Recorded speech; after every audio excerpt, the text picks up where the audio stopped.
Chilling tales for dark nights.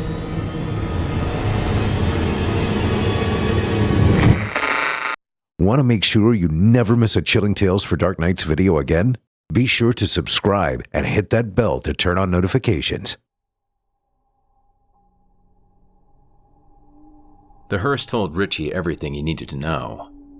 There were a few other cars huddled up front in the lot outside the bowling alley, but the midnight black funeral car stood alone, a patch of persistent wheeled shadow beneath the harsh glare of sickly orange sodium vapor lights. The Count was here already. Trekking across the lot, favoring his good knee, Ritchie's Birkenstock-shod feet avoided broken glass and slimy puddles even as his eyes remained fixed on the entrance. It had been a long time, and a lot of miles. Thousands of pins knocked down in hundreds of alleys since Pittsburgh. But his resolve had not flagged. Part of him had always known it would end like this, one way or another, on the lanes. He just never figured it would end in New Jersey. The sliding glass doors leapt aside as if by telekinetic command as Ritchie Santoro entered the alley, his natural habitat, like a gunfighter, swaggering into an Old West saloon. He eyed the large banner draped across the dusty vending machines. 2018 National Solo Championship. His grip tightened reflexively on the bag's handle as he approached the counter. The clattering of pins. A strike, his expert ears deciphered. A graceful straight-up-the-middle shot. Echoed from somewhere near the back of the vast, fluorescent-soaked chamber.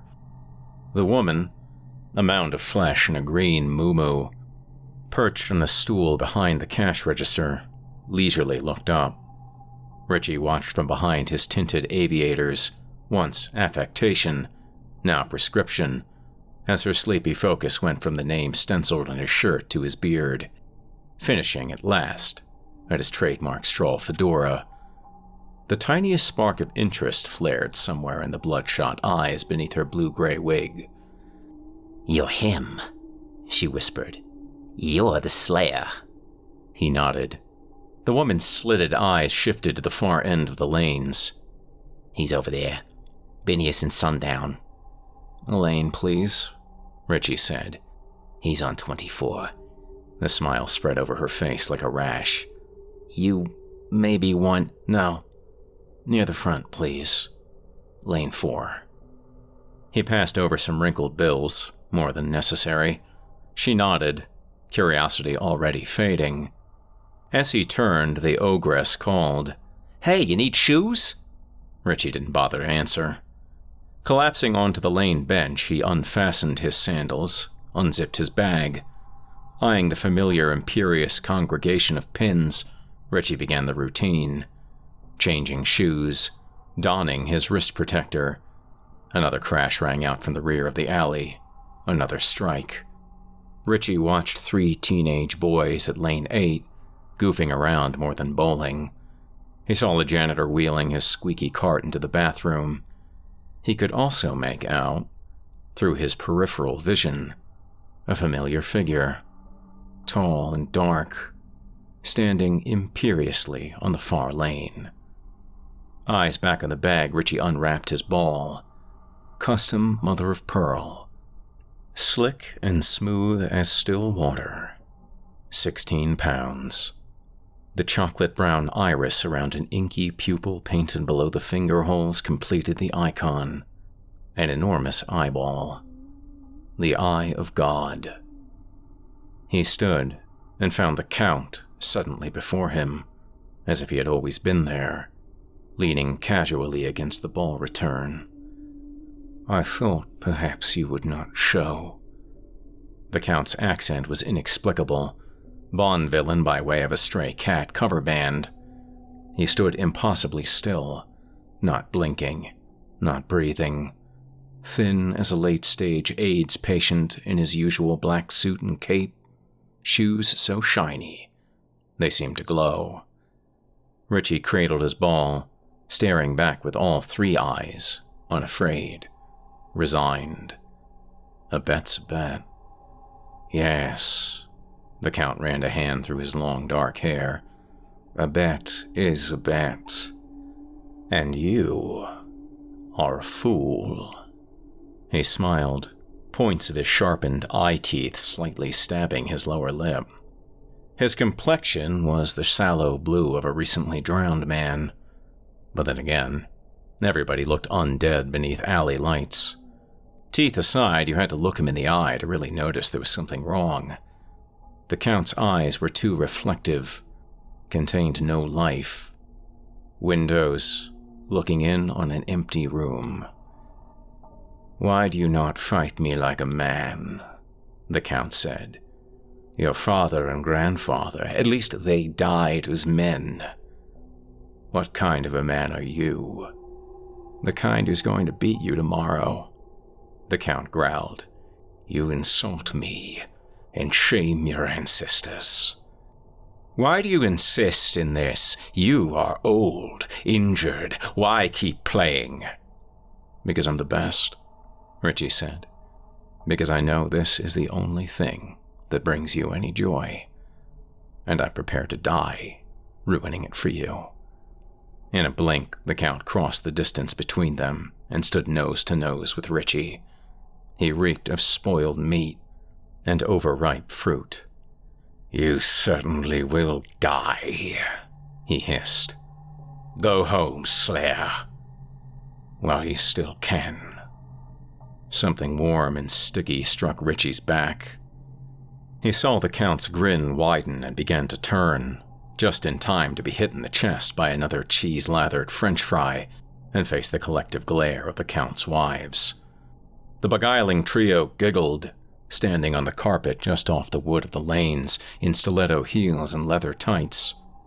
They wore matching black tank tops despite the chill of the AC, pale skin practically luminescent beneath their garish red lips and lush violet eye makeup.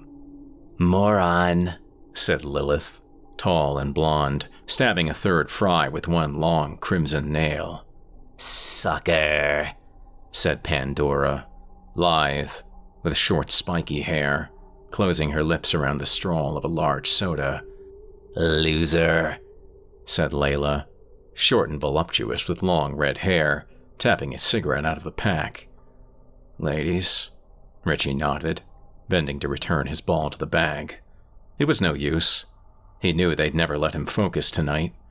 The Count's beloved mind games were already in full swing. Ritchie felt the vampire looming over him, the predatory stare piercing his back.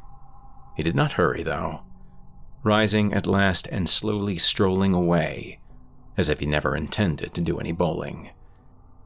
You do not wish to practice, the Count laughed.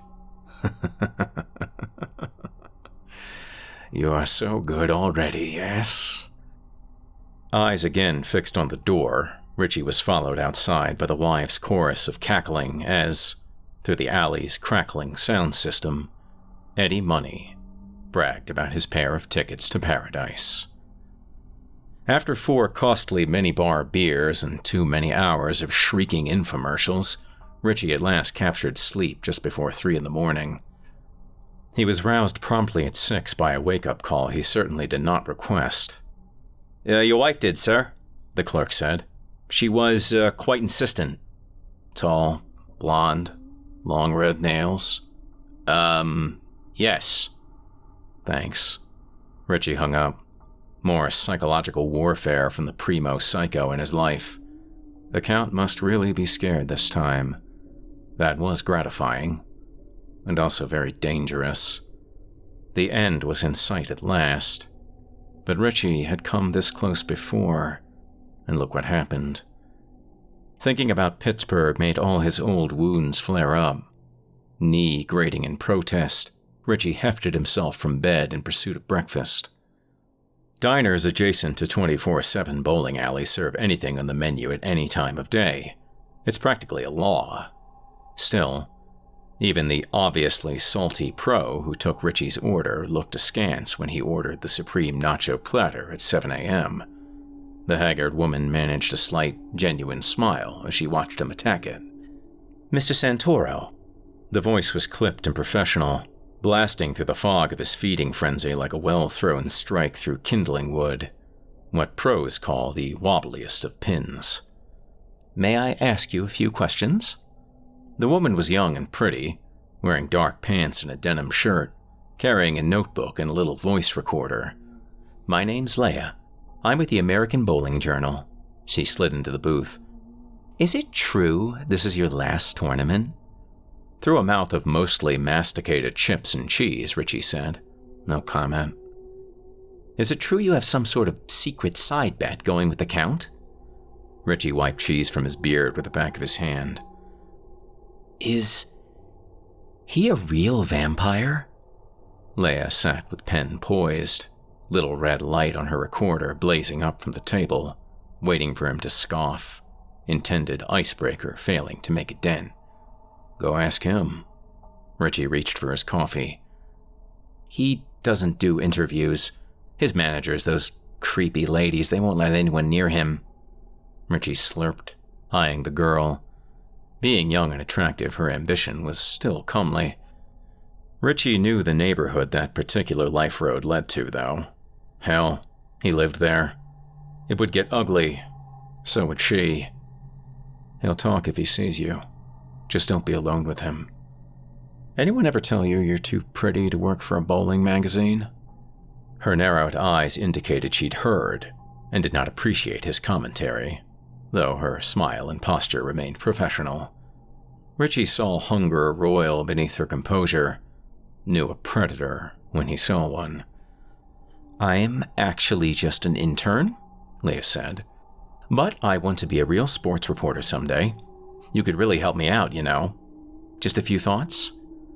Ritchie picked at his nachos. "About what?"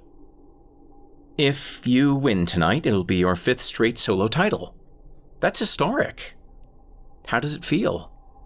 No comment.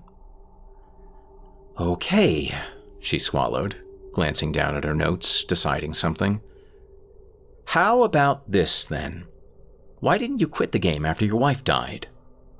Staring into the abyss of molten cheese, Ritchie said, "Why stop? She died in a car accident." "She fell asleep at the wheel," Leia said. "That's what they say. She was exhausted, driving you across 3 states from one tournament to be at another the very next day." "They lie," Ritchie said. "We were run off the road." "Why do you hate the Count?" "I hate all my opponents. You have to in order to win." "Is there a secret bet between you two?" "Yes." "What do you get if you win?" "He quits bowling. Forever." "And if you lose, what happens?" "Nothing." Ritchie stood, wiped his hands on his pants. "That's the problem." Back across the highway in his beige cell of a room, the latest in a lifelong series of identical temporary residences, Ritchie took a long hot shower to loosen his stiff muscles and ease his joints. Hands moving slowly over the puffy veins of scar tissue spiderwebbing his flesh, he forced himself not to think about that night. She fell asleep at the wheel. That's what they say. Ritchie turned his face up to the hot spray. Is he a real vampire? His mind filled with fangs and pouty lips, lips redder than his own flushed skin beneath the scalding downpour. Fangs, whiter than pins, begging him to knock them down. She was exhausted, driving you across 3 states from one tournament to be at another the very next day. Ritchie saw his grandfather, his father too, both lying dead in lonely, shabby hotel rooms just like this one, their throats torn out. As he stepped dripping from the shower into the misty sauna of the bathroom, Ritchie also saw that somebody had drawn on the condensation-covered mirror just one word, a name with a line through it. Hannah.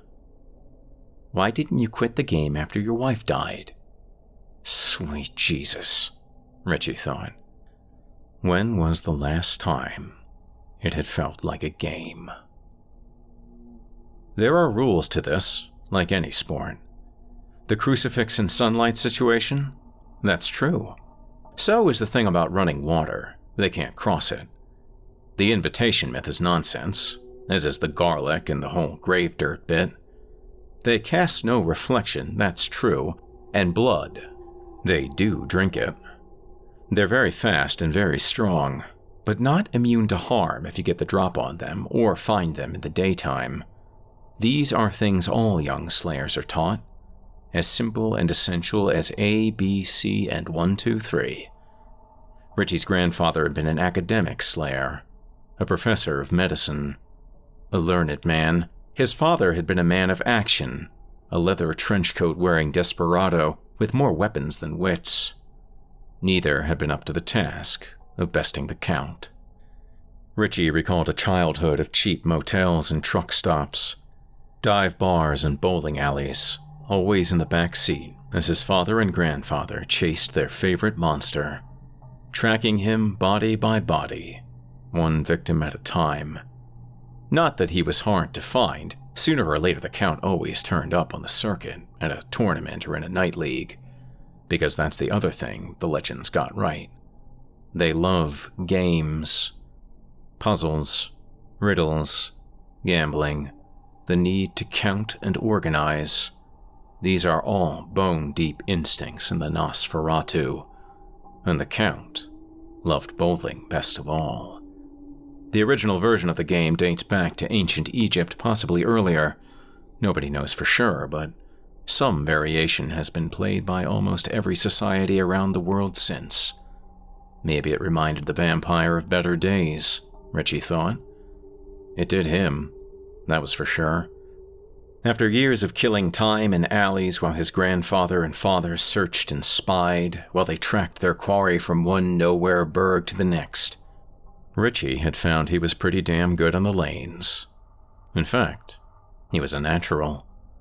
As he got older, and the men felt okay about leaving him alone with a pocket full of cash to play while they were hunting, he got better. He won tournaments. He hustled. Eventually, he went pro. Ritchie had no interest in being a slayer, no desire to protect anyone. The world's an ugly place, and he was content to make his own humble way in it, one frame at a time. He liked the bars and the girls, snagged sponsorships and won titles. He lost years of his life to a selfish, hazy fugue of strikes, spares, and one-night stands. His father was devastated. They stopped speaking. Ritchie saw the Count occasionally. The circuit's not so big they could avoid each other forever. It didn't matter, though, because that's the other rule all young slayers are taught. The bystander clause. The non-combative progeny of a slayer is off-limits. There are no exceptions. He and the Count circled each other like mean dogs in a small yard for years, forced to tolerate one another's presence, until Ritchie's father was killed. He'd come to ask Ritchie for help, to beg him for help, one last time after Gramps had bought it. But Ritchie wanted no part of the family business back in the day, and he still had not. He cared nothing for most people, so why stick your neck out, pun absolutely intended, for them? But his father just couldn't let it go after, no matter how many times the Count warned him off. It was only a matter of time. Afterward, Ritchie was racked with guilt, thought of seeking revenge, felt his slayer genes whispering. But by then he had more than just himself to think about. There was Hannah, and she was everything. God, how he loved her. Hannah was an artist. She painted, was especially good at the glow-in-the-dark motifs that decorated so many alley walls. Cyberbowling, they used to call it. Ritchie remembered rolling the ball under black lights, music blaring and Hannah's psychedelic designs leaping off the walls back in better times. She painted hot rods and motorcycles, Frank Frazetta-type van murals, local theater sets, anything that paid. She'd even painted the hand of God for him. There is no bystander clause protecting the wife of a Slayer's son. He would not risk Hannah becoming involved in his family's cursed crusade.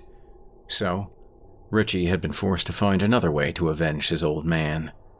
He was an athlete, not a killer. So, he'd formulated an athlete's plan. Ritchie knew what it was to love the game, knew what it was for a man to take refuge in something difficult done well. He approached the Count with a wager, knowing full well no undead could resist such a gamble. The first to 5 consecutive championships wins. Loser quits. Forever. Then, on the eve of his 5th victory, there was the car crash outside Pittsburgh. Hannah's death. It had been a stupid thing to do, playing a corporate tourney so far away the night before the title match. But it had been easy money, and they badly needed it. Hannah had offered to drive so he could rest. When Ritchie came to, the car was in a ditch. His wife was dead, and the fading taillights of a familiar hearse were disappearing into the night. 2 years of recovery had followed. Rehab and frustration, years more spent watching the monster swagger through the competition. Win 1, lose 2, lose 3, win 1. Ritchie had struggled to find his rhythm again, to get back in the groove of the game. The temptation to attack had been maddening, the desire for revenge like a fever scorching his brain. But Ritchie'd stayed focused, knowing always his ace in the hole. His greatest advantage remained intact, the bystander clause. The Count once had 4 wives. A skinny brunette with mean green eyes had disappeared shortly after the crash. Ritchie thought he had a pretty good idea who was driving the hearse that night. An eager young wife, hoping to please her dark master, looking to score a special place in his heart, perhaps. Was she ignorant of the age-old rules, or simply willing to disregard them? Or maybe the Count made her do it. A necessary sacrifice for the chance to take out Ritchie. What else might he be willing to do, Ritchie wondered, if the Count was that desperate again? Because now, finally, Ritchie was once more on the eve of victory. He'd come close many times, but not this close. Not since Pittsburgh. It had been a torturous road. Years of lonely struggle with each win seeming nearly impossible. But he'd done it. But he was not what he once was, and Ritchie knew he did not have 5 more in him. It was now, or never. All this he told Leia in the alley bar as the sun set outside and he enacted his pre-tournament ritual. Athletes are a superstitious lot. Before a match, Ritchie always ate 3 hot dogs with mustard and relish and drank exactly 6 draft beers. The girl knew a lot for an intern, had been waiting for him in the bar with the first round ordered. When he told her the whole story, because what did he have to lose at this point, she paid his bill and left, a look of concerned uncertainty on her face. She was clearly used to being lied to by men in bars, but his motive, his endgame, confused her. She didn't want to miss a story, but she couldn't afford to be a fool. Ritchie found he didn't care either way. It was a relief, feeling the professional side of his brain stepping up, taking over. Now was not the time for feelings or doubt. Now was the time to roll, time to hit the lane and do what he did best, and let the pins scatter as they may. He hadn't asked to be born into this craziness, but he was too close to the end to be distracted by a cute reporter's disbelief. Once, the circuit had been full of cute girls, big money, drugs, and high times, but things were very different now. Fewer and fewer alleys dotted the map, money was scarce, and fewer people cared. That was okay with Ritchie, though. There was only one prize he still desired. A cold prickling on his neck announced what the bar mirror did not show. The Count's fetid breath filled his ears. "There is time yet to leave, Slayer. Time enough for a new life, a new love. Go and live, while I still let you." Ritchie drained his beer, waved the glass at the bartender, ready for number 6. It was almost time. In the adjacent alley, the collective murmur of the gathered crowd grew louder. They listened to it together for a time. Man and monster both living on well past their prime. They'd known much better crowds, but perhaps never higher stakes. The noise settled over them like the dust of bygone glory days that lingered in the corners of the alley, residue of better times. When the Count spoke again, his voice was edged with an incredible weariness Ritchie'd never heard before. "I played this game in the shadows of the newborn pyramids," he said. "With living gods and gladiators I played. I have seen nations rise and fall, champions born and die.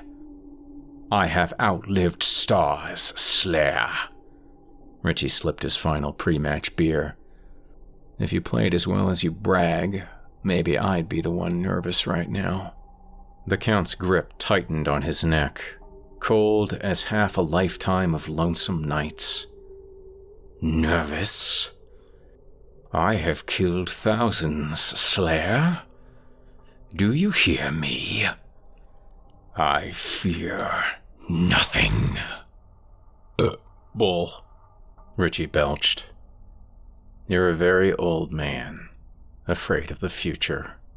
You're afraid of me, afraid of change, afraid of everything that you can't murder." Frigid lips brushed Ritchie's ear as the Count whispered, "Your woman died in the mud like a dog. Your father wept like a child. One punch, that's all it would take.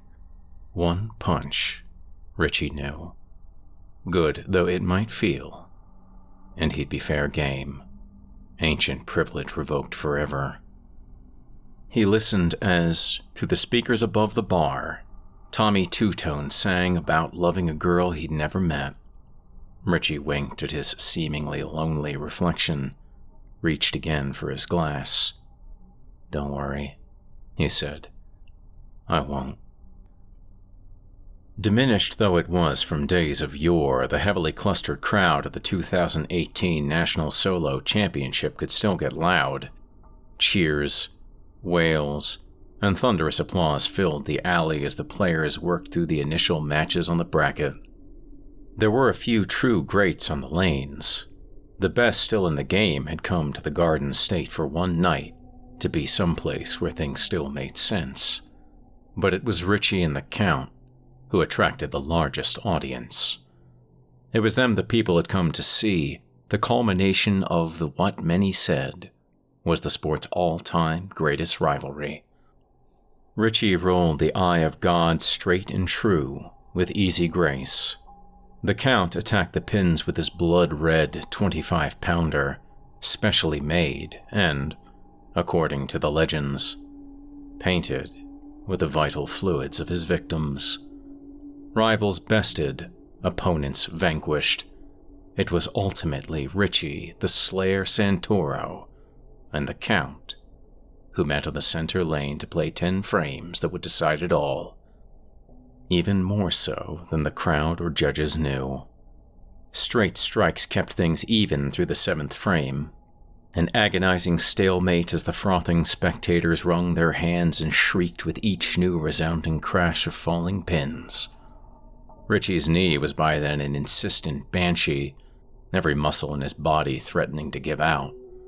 Sweat followed from his flesh like beer at a bachelor party, soaked his shirt, drenched the crotch of his pants. The Count was pristine as always. He strutted and waved to the crowd, cavorted and struck lewd poses with his wives for the jostling photographers. "You're looking tired, Slayer," he said, returning to the bench after his latest strike. words drowned out by the riotous frenzy of fandom behind them. "Do you suffer? Please, spare me no details." Ritchie eyed the hissing trio of black-clad sirens and tipped his hat. "Tell Lilith the next time she wanders in while I'm in the shower, she's free to join me. I'll show her what a man with a pulse can do. I bet she's forgotten." The Count's eyes flashed like a switchblade under a street lamp. He clenched his bony hands into shaking fists. Ritchie saw a gamble paying off. He bowled through the eighth with perfect strikes. Outwardly, he smiled and waved, but inside, his nerves were afire with raging pain. His knee felt like the cartilage had been replaced with broken glass. He saw the Count's form was off as the well-dressed ghoul stepped to the line in the ninth frame. He was too stiff, feet too far apart. His follow-through was too short. His return clipped. What distracted him was anyone's guess. But as he stalked back to the bench, his narrowed gaze did not leave his tall blonde concubine. Had he not known of her mirror message mission? As the ball struck just left of center, the clattering pins fell messily and the number 7 remained upright. The Count snatched up a ball at random and threw it, not rolled, not cast, but hurled it like a baseball to fell the defiant pin and snag the spare.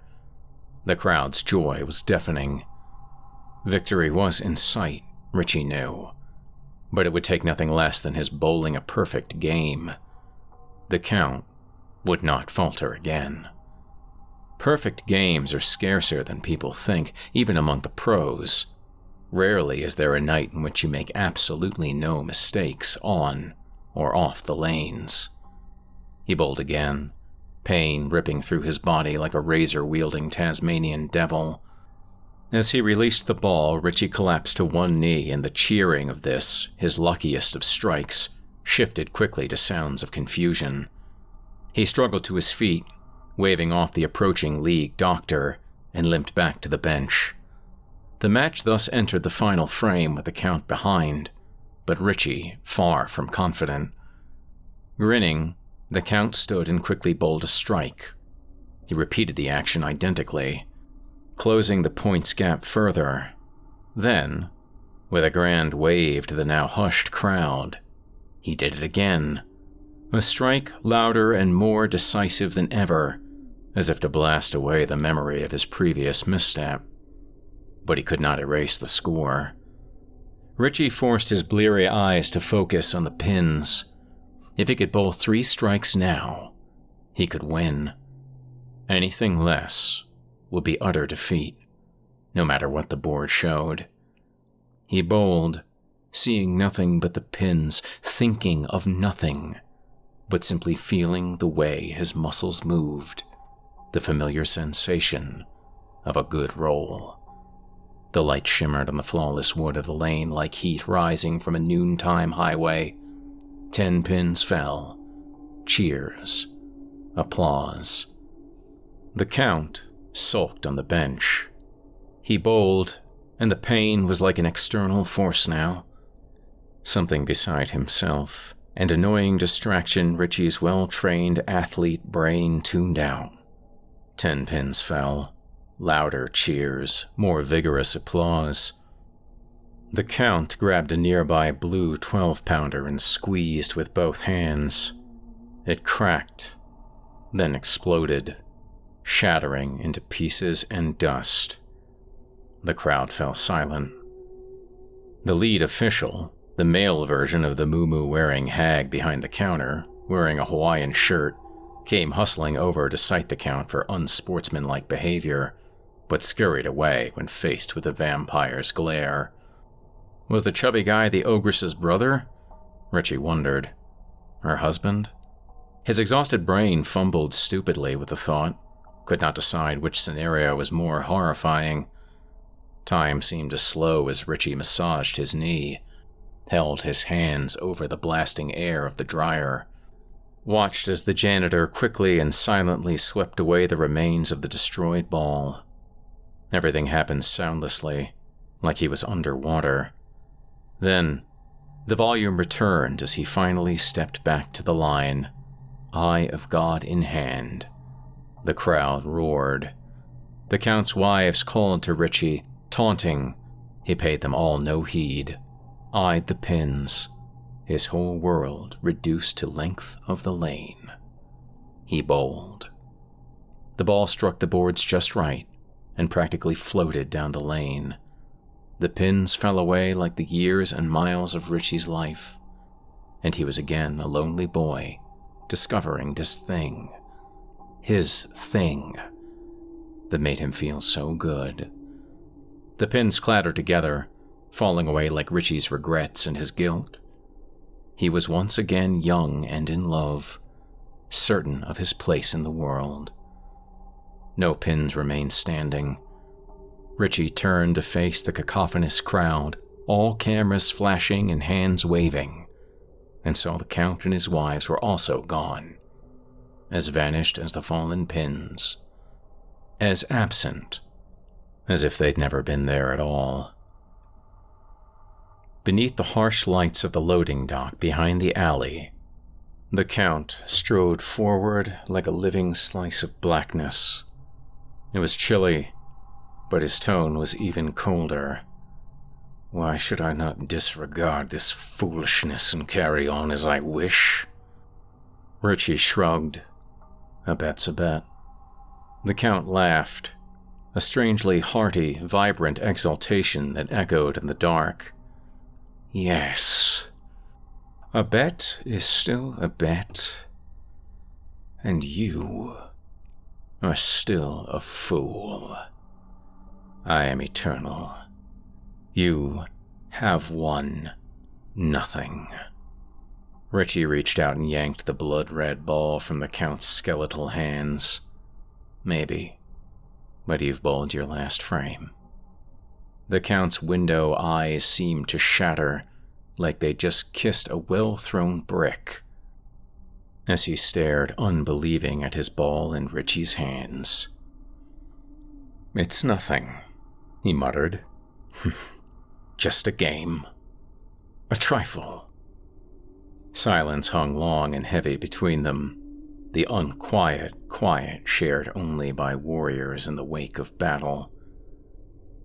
It made me feel something, the Count said, eyes on the ball. Something I've forgotten, I think. Something like being alive. I know. Ritchie hefted the ball into the nearby dumpster. That's what love does. Now, you know what it feels like to have it taken away. How I feel every day. Now you get to live with it, for as long as you can. The Count flashed his fangs. Someday, Slayer, when you are old and sick, I will come to you, stand over your bed, untouched by time, and you will beg me to end your suffering. And I will laugh in your face. Ritchie said, Tomorrow's supposed to be beautiful. Why don't you stay up late with me and watch it arrive? The Count roared, the tormented cry of all doomed things, of caged creatures the world over, the howling madness of eternity itself, and disappeared into the night with a flap of his cape. Ritchie reached down to the bag between his feet, picked up the Eye of God, and threw it into the dumpster. Inside the alley, he heard Ann Wilson singing about carnivorous fish and, above that, the growing chant, Slayer, Slayer, Slayer. He could go to them, Ritchie knew. He could revel in their glorification and wait out the dark. He could gather around the flickering fire of a trophy and title with the last of the faithful and squeeze a few more precious moments out of this thing that had once been his whole world. Instead, he limped away from the neon haven of the lanes toward the shadowy uncertainty of tomorrow. He had not always been so wise, had cast his early rolls sloppily, seeing only the pins and missing the point. But bowling, like life, is as much about what you will do as it is what you have done. The next frame is just as important as the last, maybe even more so. Ritchie thought he was working from a pretty crucial strike after tonight, and intended not to waste his advantage. Mind full of ghouls and girls and glory days, he went off to pick up the spare, to face the 7-10 split of his life, however much of it remained. Chilling tales for dark nights.